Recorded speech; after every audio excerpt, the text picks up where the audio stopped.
Hello friends, ಎಲ್ಲರಿಗೂ ನಮಸ್ಕಾರಗಳು. ಸೈಗೈಚವ ಸೈಕಿಳನ್ಗೆ ನಿಮ್ಮೆಲ್ಲರಿಗೂ ಸ್ವಾಗತ. ಸೊ ಫ್ರೆಂಡ್ಸ್, ನನಗೆ ಒಂದು ವಿಡಿಯೋದಲ್ಲಿ ವಸಂತ ಪಂಚಮಿ ಅಥವಾ ಸರಸ್ವತಿ ಪೂಜೆ ಯಾವಾಗ, ಮಹತ್ವವೇನು ತಿಳಿಸ್ಕೊಳ್ತಾ ಇದ್ದೇನೆ. ಈ ಒಂದು ಭಾರತಾದ್ಯಂತ ನಾವು ವಸಂತ ಪಂಚಮಿಯನ್ನು ತುಂಬಾ ಒಂದು ವೈಭವವಾಗಿ ನಾವು ಇದನ್ನು ಆಚರಣೆ ಮಾಡ್ತೀವಿ. ನಾವು ಸರಸ್ವತಿ ಪೂಜೆಯನ್ನು ವರ್ಷಕ್ಕೆ 2 ಸಲ ಆಚರಿಸುವಂಥದ್ದು.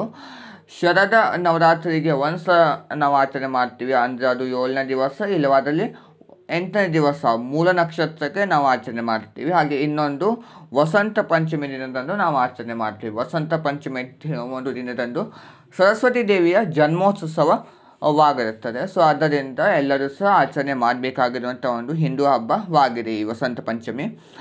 ಹಾಗೆ ಈ ವಸಂತ ಪಂಚಮಿ ಒಂದು ದಿನದಂದು ಅಕ್ಷರಾಭ್ಯಾಸ ಮಾಡುವಂಥದ್ದು ತುಂಬಾ ಒಂದು ಪ್ರಮುಖವಾಗಿರುವಂಥದ್ದು. ಹಾಗೆ ಪೂಜೆಯನ್ನು ಸಹ ನಾವು ಮಾಡಬೇಕಾಗಿರುತ್ತದೆ.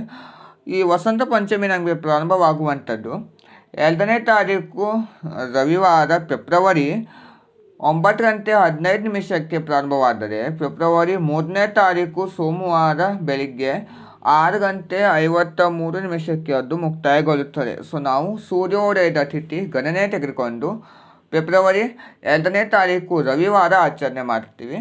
ಸೊ ನಾವು ಬೆಳಿಗ್ಗೆಯಿಂದಲೇ ನಾವು ಪೂಜೆ ಕೈಂಕರ್ಯವನ್ನು ಸಹ ನಾವು ಪ್ರಾರಂಭ ಮಾಡಬೇಕಾಗಿರುತ್ತದೆ. ಯಾಕೆಂದರೆ ಸರಸ್ವತಿ ದೇವಿಯ ಜನ್ಮೋತ್ಸವವಾಗಿದ್ದರಿಂದ ಬೆಳಿಗ್ಗೆಯಿಂದಲೇ ನಾವು ಪೂಜೆಯನ್ನು ಪ್ರಾರಂಭ ಮಾಡಿಕೊಂಡು ವಿಗ್ರಹಕ್ಕೆ ಅಭಿಷೇಕ ಮಾಡಿಕೊಂಡು ಎಲ್ಲ ರೀತಿಯ ಒಂದು ಪ್ರಸಾದಗಳನ್ನು ಸಹ ನಾವು ಸಿದ್ಧ ಮಾಡಿಕೊಂಡು ಪುಸ್ತಕಗಳನ್ನು ಸಮೇತ ನಾವು ಅದನ್ನು ಇಟ್ಟು ನಾವು ಪೂಜೆ ಮಾಡಿಕೊಳ್ಳುವಂಥದ್ದು ತುಂಬಾ ಒಂದು ಶ್ರೇಷ್ಠವಾಗಿರೋ ಪೂಜೆ. ಎಲ್ಲರೂ ಸಹ ಆಚರಣೆ ಮಾಡಿ. ಮುಂದಿನ ಒಂದು ವಿಡಿಯೋದಲ್ಲಿ ನಾನು ನಿಮಗೆ ಒಂದು ಪೂಜಾ ವಿಧಾನ ಸಹ ತಿಳಿಸ್ಕೊಡ್ತಾ ಹೋಗ್ತೇನೆ. ಹಾಗೆ ಒಂದು ಮಂತ್ರಗಳ ಬಗ್ಗೆ ಮತ್ತು ಕೆಲವೊಂದು ವಿಷಯಗಳ ಬಗ್ಗೆ ಸಹ ತಿಳಿಸ್ಕೊಡ್ಬೇಕು, ಅದನ್ನು ಸಹ ತಿಳಿಸ್ಕೊಡ್ತಾ ಹೋಗ್ತೀನಿ. ಈ ಒಂದು ವಿಡಿಯೋ ನಿಮಗೆ ಇಷ್ಟವಾದಲ್ಲಿ ಲೈಕ್ ಮಾಡಿ, ಶೇರ್ ಮಾಡಿ, ಕಮೆಂಟ್ ಮಾಡಿ, ಮತ್ತು ಯಾವುದೇ ಕಾರಣಕ್ಕೂ ಪ್ಲೀಸ್ ಫ್ರೆಂಡ್ಸ್ ನನಗೊಂದು ಸಬ್ಸ್ಕ್ರೈಬ್ ಮಾಡೋದನ್ನು ಮರಿಬೇಡಿ ಫ್ರೆಂಡ್ಸ್. Thank you.